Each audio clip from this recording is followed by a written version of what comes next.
말씀의 주제는 교인, 신자, 그리고 성도입니다. 교회에 다니지 않더라도 다 아는 그런 내용 아니냐. 상식 같은 그런 내용을 무슨 또 설교의 주제로 삼느냐. 교인들의 수준을 무시해도 너무 무시한 거 아니냐.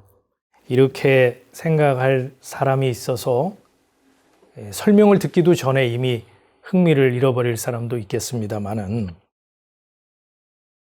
사실 우리가 교인, 신자, 성도에 대해서 설명해 보세요 그러면 또 선뜻 말문이 열리지 않는 것도 사실이죠. 그래서 이 시간에는 우리가 이런 기회를 통해서 신앙의 기본기 다지기, 우리의 신앙의 기초를 한번 새롭게 생각한다, 이런 차원에서 이 주제를 선택을 해서 설교를 하려고 하는 것입니다. 교인이라고 하면 교인의 사전적 의미는 종교를 가지고 있는 사람이에요. 그러니까 기독교를 종교로 가지고 있으면 기독교인이라고 부르겠죠. 불교를 종교로 삼으면 불교인, 또 이슬람을 신앙의 대상으로 삼으면, 그러니까 알라를 신앙의 대상으로 삼으면 이슬람교인 이렇게 얘기를 하겠죠. 천주님을 모시고 신앙하면 천주교인 이렇게 이제 부를 거예요. 근데 이제 기독교에서 교인이라고 하면 좀 이게 좁혀서 어떤 교단에 소속된 무슨 교회에 등록해서 출석하게 되면 무슨 교단의 무슨 교회의 교인이다 이렇게 부르죠. 그러니까 예를 들면 대한예수교 장로회라는 교단에 소속된 사랑의 교회에 등록해서 그 교회에 정기적으로 출석한다 그러면 장로교인으로서 사랑의 교회의 교인이다 이렇게 이제 말들 하죠. 독립교단인 이 평생교회에 여러분이 정기적으로 출석하고 모임에 참석하게 되면 평생교회 교인이라고 이제 부르는 거죠. 지금 제가 무슨 말을 하고 있냐 하면은 교인이라고 할 때는요, 그 주체가 나라는 거예요. 그러니까 내가 어떤 교단을 선택하는 거죠. 내가 생각해 볼 때 그 교단이 건전한가 건전하지 않은가, 이단이라는 소문이 있는가 없는가를 내가 파악하고 그 교단을 선택하는 것이고요. 또 교회를 선정하고 선택할 때도 내가 그 교회를 살피는 거죠. 교회의 시설이나 분위기가 나하고 맞는가, 또 목사님이 인격과 성품이 올바른가, 또 그분의 설교를 들어보고 내가 이분 설교가 내 마음에 맞고 나하고 뭔가 이렇게 부딪히는 게 없고 그 말씀을 들으면 평안하고 기쁨이 되고 은혜가 되는가를 내가 판단하고, 그래서 이제 그 교회를 내가 결정해서 출석을 하게 되는 거죠. 이것처럼 교인이라고 하는 것은요, 내가 선택하고 결정해서 이루어지는 것이 교인이라는 거예요. 그러니까 교인이 되기로 결정하고 작정하는 것은 나라는 거죠. 주변의 권유에 의해서 어떤 교회를 다닐 수는 있겠지만 사실은 그 교회의 교인이 되는 것은 엄밀히 말하면 내가 결정하고 내가 선택하는 것이죠. 자, 그러면 신자는 어떨까요? 신자라는 국어 사전적 의미는 종교를 믿는 사람이에요. 그러니까 예수 그리스도를 믿고 신구약 성경 66권을 성경으로 인정하면 그 사람을 기독교 신자, 이렇게 부르죠. 불교의 가르침, 또 부처님을 신앙하고 믿으면 불교 신자 이렇게 말하고요. 알라를 신앙의 대상으로 믿고 이 알라의 계시를 집대성한 코란을 경전으로 인정하고 그 가르침을 받으면 그 이슬람 신자라고 우리가 말하죠. 신자가 되는 것도요, 교인이 되는 것처럼 선택과 결정, 그 행동의 주체는 나라는 거예요.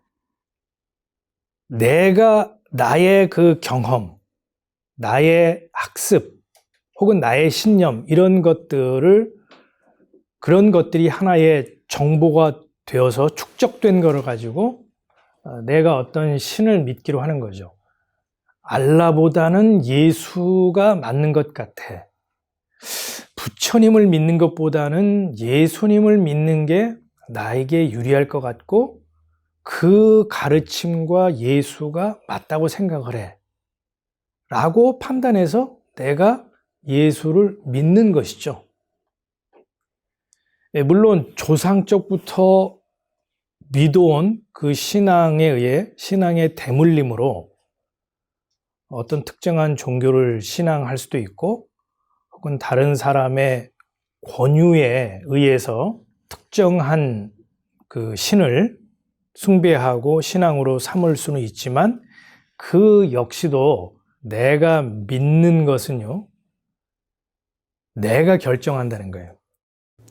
그러니까 교인이나 신자가 되는 것이나 둘 다 선택과 결정의 주체는 누구다? 나 자신이라는 거예요. 자, 그럼 성도는 어떤가요? 성도라고 하는 것도 내가 성도가 되기로 결심하고 결정하는 것일까요? 결론부터 말하자면요, 성도가 되는 것은요, 그 주체가 사람이 아니라는 거예요. 여러분이 생각할 때 여러분이 예수 그리스도를 선택했고 그래서 예수를 믿고 또 교회에 나와서 교인으로서 열심히 충성봉사하고 말씀에 따라서 실천하며 날마다 회개기도하고 세례받고 성찬에 참여하는 나는 거룩한 성도이지라고 생각할 수 있겠지만 그것은 출발이 다 나로부터 시작이 된 거거든요. 성경은요, 사람으로부터, 나로부터 비롯된, 시작된, 결정된 그런 성도는 성도라고 말하지 않는다는 겁니다. 굉장히 의외죠? 성도가 되게 하는 주체, 그거는 순결하고 깨끗하고 흠이 없고 정결한 분이 하시는 겁니다. 내가 성도가 되는 게 아니고요.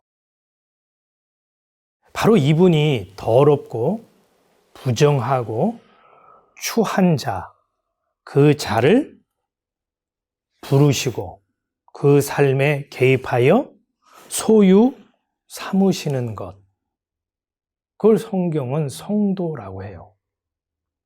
다시 말해서 교인이 되거나 신자가 되는 것은 내 결정, 내 판단, 나로부터 비롯될 수 있지만 성도가 되는 것은 사람의 몫이 아니다라는 거예요.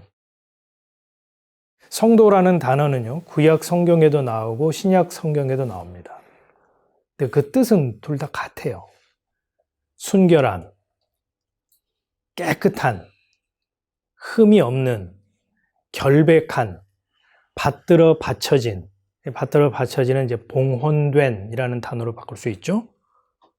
이 자를 혹은 이 대상을 성경은 성도라고 부른다는 거예요.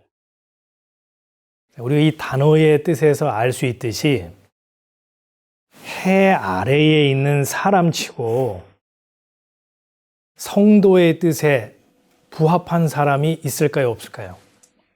이 땅에서 태어나고 이 아래에서 태어난 사람치고요, 순결하고 깨끗하고 결백하고 봉헌된 자는 단 한 사람도 없습니다. 그러니까 이 땅에서 사람 중에 성도라고 하는 것은 눈을 씻고 찾아볼래야 찾아볼 수가 없어요. 왜냐? 성경은 이렇게 얘기하거든요. 사람에 대해서 선악과를 따먹고 범죄한 인간의 실상에 대해서 부정하다, 더럽다, 의인은 없으되 하나도 없다. 이렇게 규정을 하고 있거든요.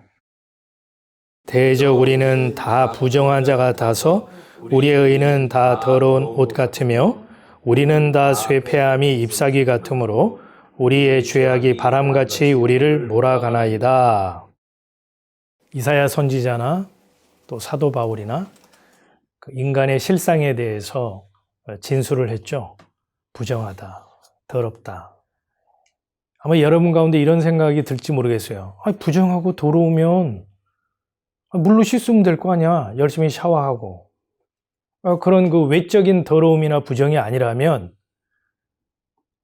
우리가 교회 나와서 열심히 회개기도 하고 주여 저를 불쌍히 여겨소서, 저를 정결케 하옵소서, 다시는 그런 죄를 짓지 않겠나이다, 다시는 제가 더러운 짓을 하지 않겠나이다, 이렇게 회개를 철저히 하고 과거의 잘못으로부터 돌이키면 우리가 그 부정과 더러움에서 깨끗하게 되는 게 아니겠는가, 이렇게 생각할 수 있잖아요.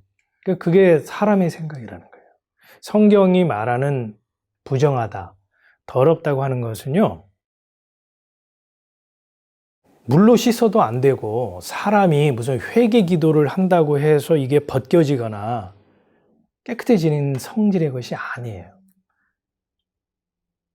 성경에서 말하는 부정하다, 이 더럽다고 하는 것은 마치 뭐가 같냐면요, 우리의 유전자와 같아요. 우리가 어떻게 이거를 해결할, 처분할 이 성질의 것이 아니라고요. 여러분, 얼룩말 있죠? 얼룩말의 그 검은 줄무늬를 얼룩말 스스로 그거를 제거하고 깨끗게 할 수 있을까요? 타고난 거잖아요. 그럼 못하죠.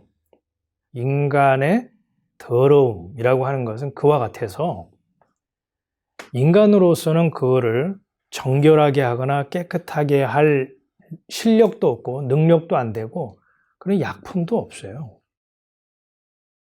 그래서 하는 말인데요, 내가 술, 담배 끊고 잘못된 그 습관을 버리고 이제 윤리도덕적으로 사람들에게 비난받을 짓 안 하고 올바르고 정직하게 성실하게 살아야겠다, 이렇게 결단하고 교회에 나와서 세례받고 성찬에 참여하고 헌신, 충성, 봉사한다고 해서요, 그게 성도가 되는 게 아니라는 거예요.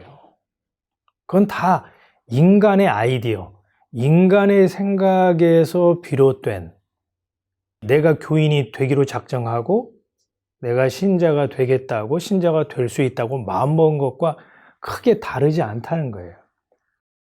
성도는 이 세상에 없고 성도는 1차적으로 예수님만 성도입니다.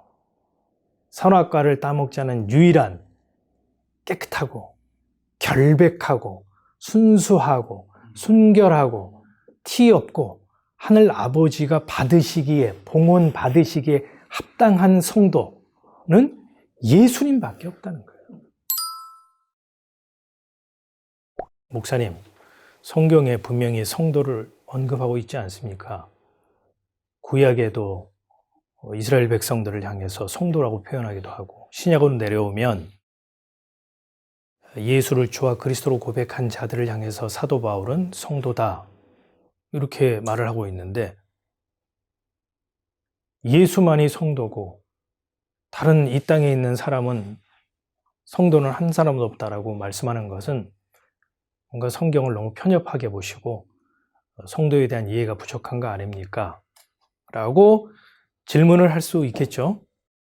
성도인 예수님이 성도 되게 하시고 성도를 만들어 가신다는 겁니다. 예수 그리스도의 것으로 부르심을 입은 자, 그걸 성경은 성도라고 해요. 너희도 그들 중에 있어 예수 그리스도의 것으로 부르심을 입은 자니라. 그러니까 예수 그리스도의 소유된 자, 그분에 속한 자를 성경은 성도라고 하는 거예요.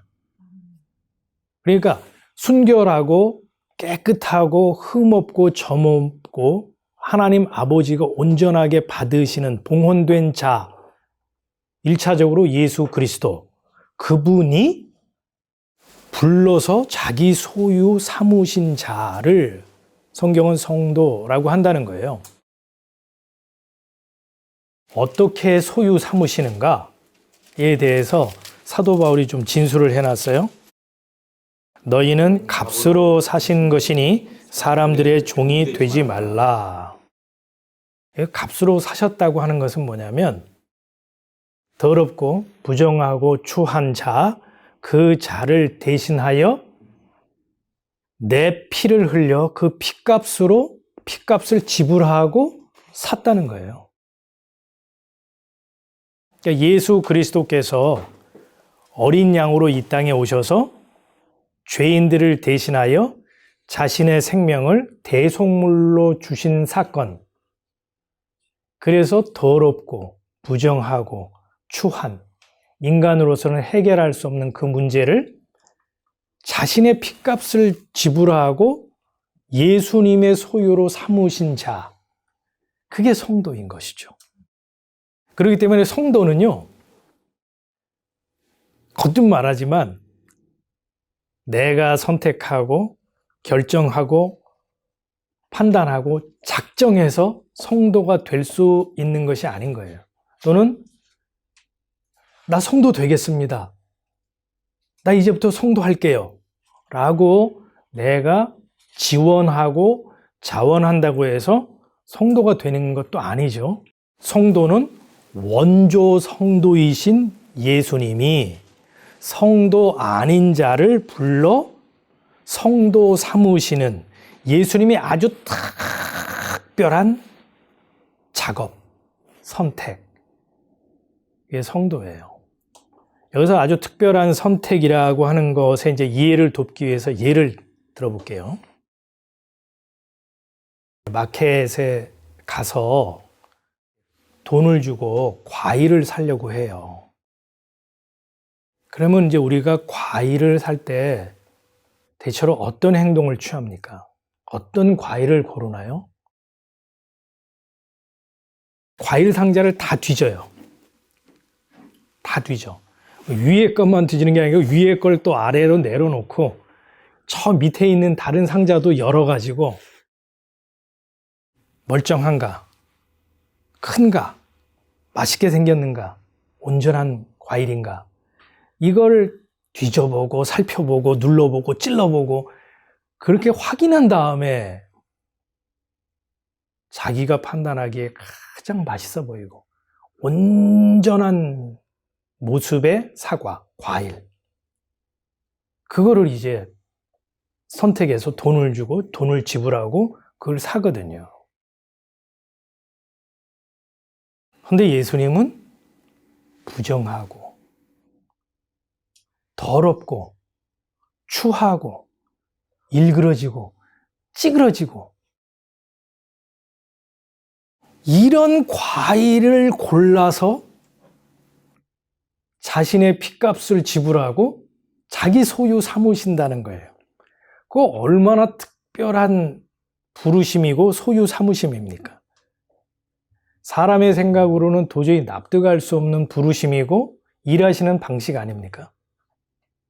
성도라고 불러야 하는 그 판별 기준이 뭘까요? 제가 아주 쉽게 설명을 해볼게요. 성도인 듯 성도 아닌 가짜 성도. 누가 가짜 성도냐? 성도님! 하고 누군가 불렀는데 뒤를 돌아보면서 내가 이렇게 순결하고 깨끗하고 점없고 흠없는 거룩한 백성이라는 것을 어찌 알아봤노? 당신 정말 사람 볼 줄 아시네요. 복 받으실 겁니다. 이 사람 성도인 듯 성도 아닌 가짜 성도입니다. 이거는 자기가 성도가 되기로 작심해서 성도라고 착각하고 있는 성도이기 때문이에요. 근데 성도라고 부르기에 합당한 진짜 성도는 어떤 성도냐? 성도님! 이라고 불렀는데 그 소리를 듣는 순간에요. 아이, 설마 나는 아니겠지. 그러면서 누구 보고 성도라고 했을까? 이거 두리번 하는 사람이 있죠. 성도라는 그 호칭에 대해서 오히려 어리둥절하는 사람. 어떻게 나 같은 자가 성도라고 부름을 받을 수 있겠는가? 나는 아니겠지? 라고 옆 사람 누구가 있는가를 살펴보는 사람. 어쩌다 성도가 된 사람. 이게 진짜 성도예요.